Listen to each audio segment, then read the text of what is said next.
Dear friends, welcome to ASAR Knowledge Hub. இன்னைக்கு நம்ம பார்க்க போகிற வீடியோ என்ன அப்படின்னா Why I Write. It is written by George Orwell.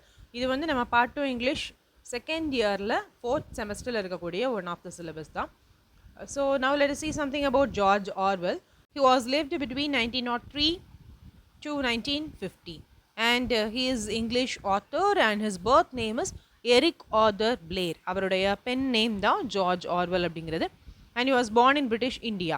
He is staunchly opposed to totalitarianism. அதாவது totalitarianism அப்படின்னா கவர்மெண்ட்டுடைய டைரக்ட் கண்ட்ரோலில் மக்கள் எல்லாருமே இருக்கிறது அதுக்கு ரொம்ப அப்போஸ் பண்ணார். And he also called for revolution to fight it. அந்த டொட்டாலிட்டாரியனிசம்க்கு எதிராக நம்ம வந்து புரட்சி பண்ணுவோம், எதிர்த்து போரிடுவோம் அப்படிங்கிறதுல ரொம்ப தெளிவாகவே இருந்தார். Now let us see the essay on Why I Write. Why I Write by George Orwell. Introduction. Eric Arthur Blair was an English novelist, poet, essayist, journalist and critic who wrote under the pen name of George Orwell. So Eric Arthur Blair அப்படிங்கிறவர் வந்து ஒரு English novelist, poet, essayist இந்த மாதிரி எல்லா ரோல்ஸ்லையுமே அவர் இருந்திருக்கிறாரு. And அவருடைய pen name என்ன அப்படின்னா ஜார்ஜ் ஆர்வெல். இந்த பென் நேமோட தான் அவர் வந்து நிறைய ஒர்க்ஸ் எழுதியிருக்கிறாரு. Why I Write is published in 1946 is an essay by George Orwell detailing his personal journey of becoming a full-fledged writer. So Why I Write publish ஆன year பார்த்துக்கோங்க 1946. இந்த essay வந்து George Orwell அவர் எப்படி ஒரு நல்ல ரைட்டராக full-fledged ரைட்டராக மாறினாரோ அந்த ஜேர்னியை அப்படியே நமக்காக எழுதியிருப்பார்.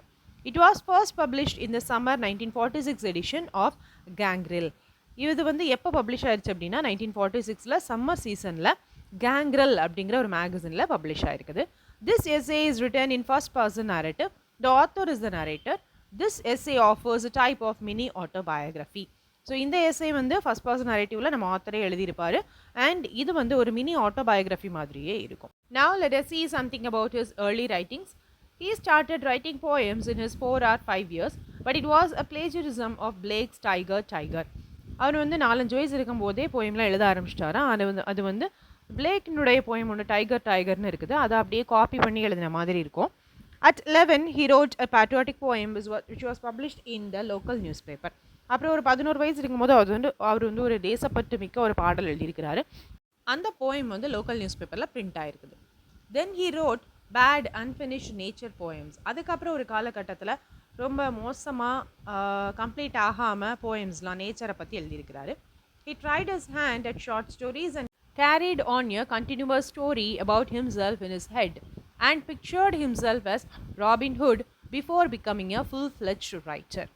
அதுக்கப்புறம் அவர் வந்து ஷார்ட் ஸ்டோரிஸ் ட்ரை பண்ணியிருக்கிறாரு அண்ட் அவருடைய ஒரு கண்டினியூஸ் ஸ்டோரி அவரை தலைக்குள்ளே போட்டு அவர் யோசிச்சுக்கிட்டே இருப்பார் எப்போவும். அதில் வந்து தன்னைத்தானே ராபின் ஹுட்டாக அவர் வந்து பிக்சரைஸ் பண்ணிட்டு எழுதுவார். ஒரு ஃபுல்-ஃப்ளெஜ்ட் ரைட்டர் ஆகிறதுக்கு முன்னாடி இவ்வளோ விஷயங்கள் அவருடைய வாழ்க்கையில் நடந்திருக்குது. It goes on to set out some important motives for writing.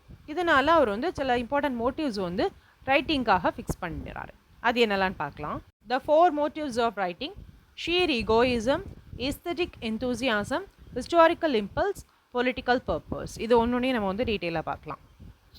Sheer egoism, அதாவது ஈகோயிசம்காக மட்டுமே எழுதப்படக்கூடிய works. Orwell shares this writer's characteristic with scientists, artists, politicians, etc. In short, with the whole top crust of humanity.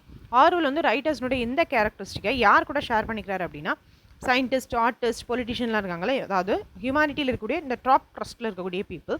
They desire to seem clever and to be talked about after their death. இவங்களுடைய ஆசை என்னவாக இருக்கும் அப்படின்னா நாம் வந்து அறிவாளி அப்படின்னு எல்லாருக்கிட்டையும் காட்டிக்கணும், ப்ளஸ் அவங்க இறந்ததுக்கு அப்புறமும் இவங்களை பற்றி மக்கள் மத்தியில் பேச்சு இருக்கணும் அப்படின்னு நம்பப்படக்கூடிய கேட்டகரி இவங்களாம். The great mass of human beings is not acutely selfish. இன்னும் என்ன சொல்கிறார் அப்படின்னா த ஹோல் ஹியூமன் பீயிங்ஸுமே செல்ஃபிஷ் கிடையாது அப்படின்னு சொல்கிறாரு. After the age of about 30 they almost abandon the sense of being individuals at all and live chiefly for others or are simply smothered under drudgery. அதாவது ஒரு 30 வயசு ஆனதுக்கப்புறம் மக்கள் எல்லாருமே தனக்காக வாழ்கிறத விட்டுட்டு மற்றவங்களுக்காக தன்னுடைய குடும்பத்துக்காக தன்னுடைய லைஃப்பை சாக்ரிஃபைஸ் பண்ணுறாங்க அப்படின்னு சொல்கிறார். இன்னும் என்ன பண்ணுறாங்க அப்படின்னா தே ஆர் சிம்பிளி ஸ்மாதர்ட் அண்டர் ட்ரெட்ஜரி. அதாவது குடும்பத்தை காப்பாற்றணும் அப்படிங்கிறதுக்காக ஏதோ ஒரு வேலையில் தனக்கு பிடிக்காத ஒரு வேலையில் இருந்துட்டு அவங்க வந்து காலத்தை கடத்திட்டே போகிறாங்க அப்படின்னு சொல்கிறார். Next one is aesthetic enthusiasm, அதாவது அழகுணர்ச்சிக்காக எழுதக்கூடியது. It is a perception of beauty in the world and the language of the writer. அதாவது இது என்ன அப்படின்னா, இந்த அழகு, உலகின் அழகை எப்படி ஒரு ஒரு ஆத்தரும் ரசிக்கிறாங்க, அதை தன்னுடைய போயமில் எவ்வளோ அழகான லாங்குவேஜில் கொடுக்குறாங்க அப்படிங்கிறது தான். The aesthetic motive is very feeble in a lot of writers, but even a pamphleteer or writer of textbooks will have pet words and phrases which appeal to him for non-utilitarian reasons.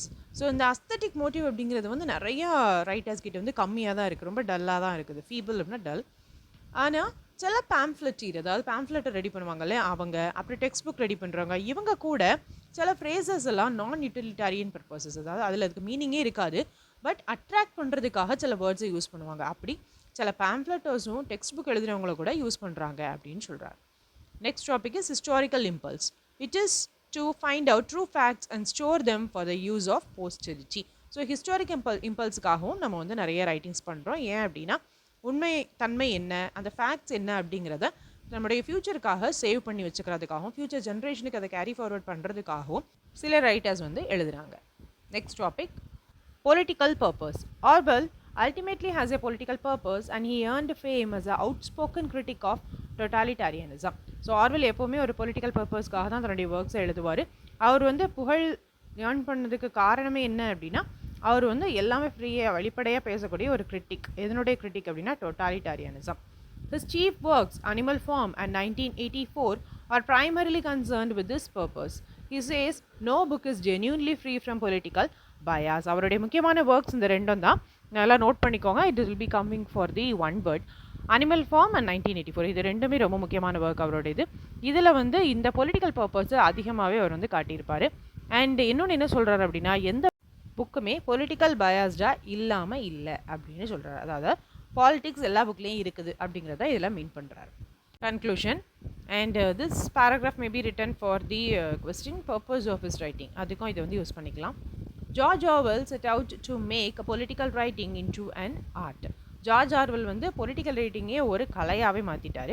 He tries to explore the lie and make it public to be heard by everyone.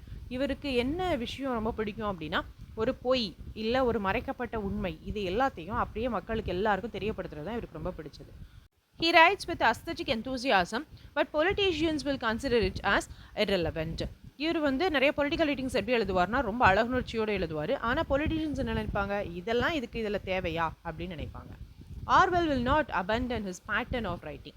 அவர் வந்து யாருக்காகவும் தன்னுடைய pattern of ரைட்டிங்கை மாற்ற போகிறது கிடையாது. He shows problems raised by importing his aesthetic enthusiasm in political writing. இவர் வந்து problems எல்லாம் எப்படி காட்டுவார் அப்படின்னா, அஸ்தட்டிக் எந்தூசியாசமோட ஒரு பொலிட்டிக்கல் ரைட்டிங் எழுதுவார். அதாவது அரசியலையே ரொம்ப அழகாக பேசுவார். This is the uniqueness of George Orwell. So this is the essay for Why I Write. Kindly make use of the essay. If you like the essay, kindly share with your friends. And if you need any other essays, give that in the comment section. Thank you all. Keep supporting our channel.